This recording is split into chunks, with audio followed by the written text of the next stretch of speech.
Reservation issue पिछले कई महीनों से जो है लगातार कंटिन्यू है और एस्पिरेंट्स डिमांड कर रहे हैं कि जो न्यू रिजर्वेशन पॉलिसी के through open merit community, general caste community के साथ नाइंसाफ़ी हुई है उसको जो है सॉल्व कीजिए।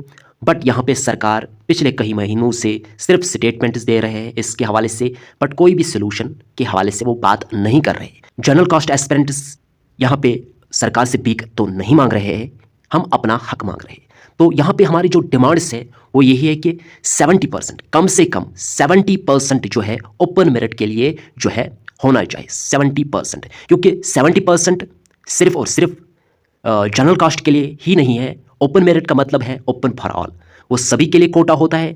60 to 65% जनरल कास्ट का ही पॉपुलेशन है, उसी हिसाब से आप पता कर सकते हैं। अगर आप बाकी स्टेट्स की बात करेंगे, बिहार में टोटल जो जनरल कास्ट की पॉपुलेशन है वो है 15%, बट वहाँ पे ओपन मेरिट के लिए कोटा कितना है 50%। इसी हिसाब से आप तमिलनाडु की अगर हम बात करेंगे वहाँ पे लेस देन 4% जो है जनरल कास्ट पॉपुलेशन है, बट ओपन मेरिट के लिए वहाँ पे 35% रखा गया है। तो यहाँ पे इसी हिसाब से अगर आप बाकी स्टेट्स का भी देखेंगे तो वहाँ पे जितना जनरल कास्ट पॉपुलेशन होता है उससे 2 गुना 3 गुना ज़्यादा जो है कोटा है होता है वो ओपन मेरिट के लिए होता है। बट यहाँ पे जम्मू एंड कश्मीर एक वाहिद रियासत है जहाँ पे मेजॉरिटी 65% प्लस पॉपुलेशन जो है वो जनरल कास्ट की है, बट यहाँ पे ओपन मेरिट के लिए रखा गया है 30%। और ये जो 30% है ओपन फॉर ऑल, इसमें कोई भी कैटेगरी वाला कॉम्पीट कर सकता है। और बहुत सारे लोग आपको गुमराह भी कर रहे हैं कि नहीं ये रिजर्वेशन पॉलिसी आपको इससे कोई इफेक्ट नहीं पड़ेगा, जो काबिल बंदा होगा वो सिलेक्ट होगा, उसको इस रिजर्वेशन से कोई फ़र्क नहीं पड़ता है।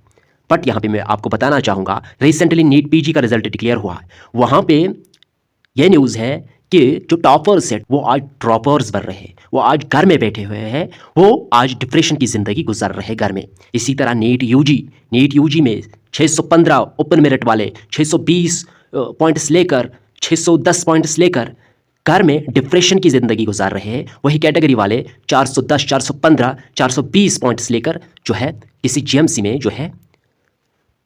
जो यहाँ पे एमबीबीएस कर रहे हैं।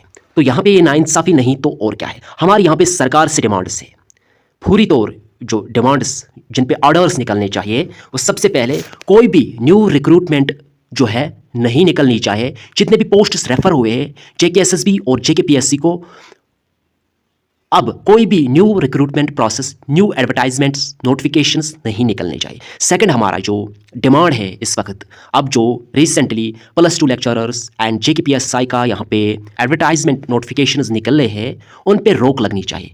उनके जो एप्लीकेशन प्रोसेस, फॉर्म प्रोसेस है उन पे रोक लगनी चाहिए। सेकंड यहाँ पे जेकेपी कांस्टेबल का यहाँ पे रिसेंटली एग्ज़ाम हुआ है, उसके रिजल्ट पे भी रोक लगनी चाहिए। जब तक यहाँ पे रिजर्वेशन पॉलिसी को रिव्यू ना किया जाए तब तक इन सारे प्रोसेस पे जो है यहाँ पे होल्ड लगना चाहिए। और यहाँ पे ये जो हमारे डिमांड है, ये जो हमारे कॉज है, हमारी मूवमेंट है, ये ना सिर्फ ओपन मेरिट एस्पिरेंट्स के हवाले से जो है हम लड़ रहे हैं, हम बाकी कम्युनिटीज़ के लिए भी लड़ रहे हैं, बाकी एसटी पुअर एस्पिरेंट्स के लिए भी लड़ रहे हैं, हम आरबीए पुअर जो डिजर्व्ड आरबीए एरियाज़ हैं उनके लिए भी लड़ रहे हैं। वो मैं बताऊंगा कैसे हम आपके लिए भी लड़ रहे हैं। हम डिमांड कर रहे हैं exclusion of creamy layer in SC ST। उसका मतलब यहाँ पे जिन्होंने यहाँ पे SC ST कैटेगरी का फ़ायदा लिया है, जो अब इकोनॉमिकली ठीक ठाक है, उनको इस कैटेगरी से बाहर निकाले। उससे क्या होगा, जो पुअर एस्पिरेंट्स है SC ST कम्युनिटी में उनको बढ़ावा मिलेगा, उनको आगे आने का मौका मिलेगा। इसी तरह हम आरबीए के हवाले से अगर हम बात करेंगे, हम डिमांड करें सिर्फ आरबीए स्टेटस उन एरियाज़ को मिलना चाहिए जो कि हाईली जो है डिजर्व्ड है। अबाउट 90% अगर हम आरबीए की बात करेंगे उसमें 90% विलेजेस जो है पॉलिटिकल बेसिस पे पॉलिटिकल लोगों ने वहाँ पे दिए हैं आरबीए एरियाज़, वरना वो आरबीए डिज़र्व नहीं करते हैं। अगर वहाँ पे सिर्फ डिज़र्व्ड एरियाज़ को आरबीए स्टेटस मिलेगा तो उससे क्या होगा, डिज़र्व्ड लोग आगे आएंगे, उनको अपना हक मिलेगा। तो हम डिमांड कर रहे हैं क्रीमी लेयर का exclusion of creamy layer in SC ST और आरबीए स्टेटस सिर्फ डिज़र्व्ड एरियाज़ को। तो उससे क्या होगा, न सिर्फ ओपन मेरिट को जो है जस्टिस मिलेगा और उसके साथ साथ आरबीए SC ST कम्युनिटी को भी जो है उनके जो पुअर एस्पिरेंट्स है, डिजर्व्ड एस्पिरेंट्स है, उनको भी उससे जस्टिस मिलेगा।